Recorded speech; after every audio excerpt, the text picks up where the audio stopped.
Where to begin?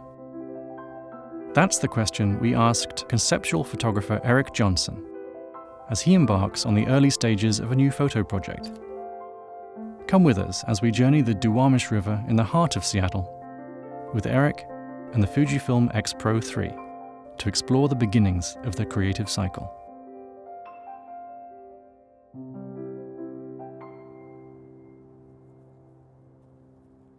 Being creative in some form of a daily practice is super important.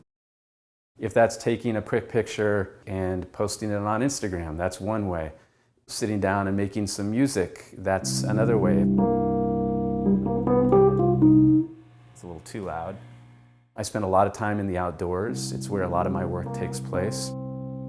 Being creative can be just going for a walk in the woods, just looking at the way light is shifting. The Fujifilm X-Pro3 is a 26-megapixel APS-C format mirrorless interchangeable lens camera. The third in Fujifilm's X-Pro line, the X-Pro3 is styled after classic film-era rangefinders. With its off-center viewfinder, multiple dials, and modest hand grip, the design of the X-Pro3 is unapologetically traditional. So I just wrapped up this project, Barrow Cabins. I initially went to photograph in Barrow these seasonal hunting cabins. I think there's this desire as an artist to have the success of an exhibition and a book, but the real pleasure is really in the making of the work. Oftentimes at that unique early moment where I'm having the realization that this is interesting, I am witnessing something, I have something to say, and I need to go out and say it.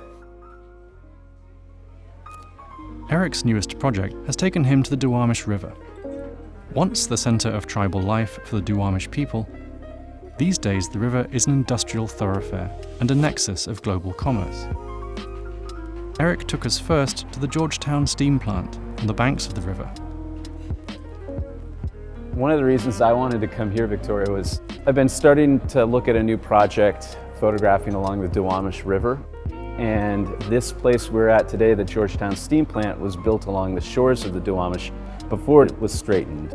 You're right, it was built along the shores to power the streetcars of Seattle. It was originally a coal-fired plant, and then it was converted into steam a little bit later on. It currently contains two of the only Curtiss steam engines that are in existence in the world. The X-Pro3's viewfinder is of a special hybrid type and can be switched between optical and electronic viewing modes. Also unique, the X-Pro3's main rear LCD is hidden and can only be viewed when the camera is held in a waist-level shooting position. When I'm working on something new, I tend to kind of just follow leads and sort of tease out the direction, sort of like keep the funnel very wide. Yeah, this is a great place for it. It's a very, very neat space. So would this be like a full-tilt steampunk architectural space?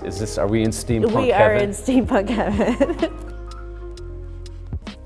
Like all Fujifilm X-series cameras, the X-Pro3 also features a suite of useful film simulation modes, which replicate the look of various classic Fujifilm emulsions.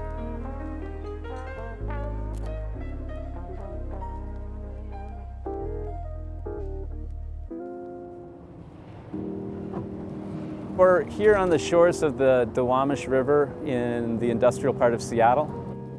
Duwamish is one of the main tribes in the coastal Salish Puget Sound area. It means the lakes people. And this river, it's sort of like the heart of Seattle in a way. It's also very much a working river, an industrial river. There are big barges that are loaded up with containers and cargo heading up to Alaska or back from Alaska.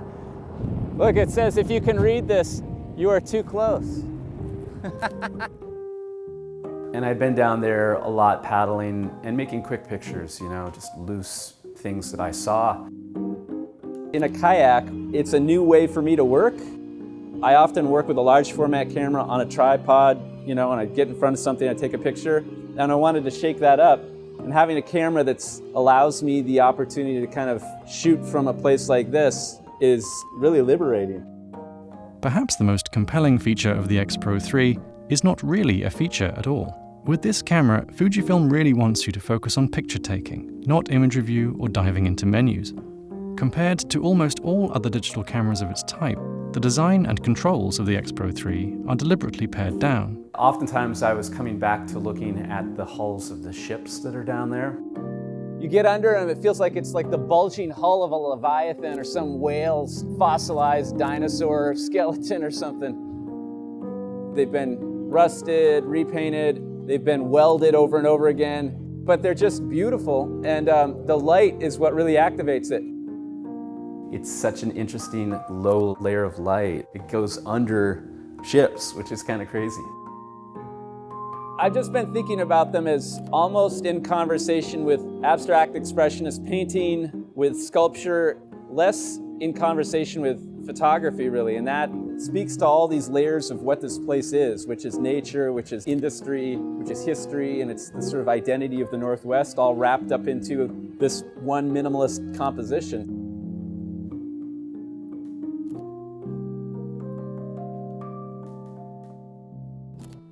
Photography is funny because you can say, I've got this idea, I bet if I go out and do that, it will look like this, and it never works that way. And you never can tell how it's going to be until, for me, it's printed up on the wall, rather than just sort of sifting through them in a program saying, no soup for you, you're checked off the list.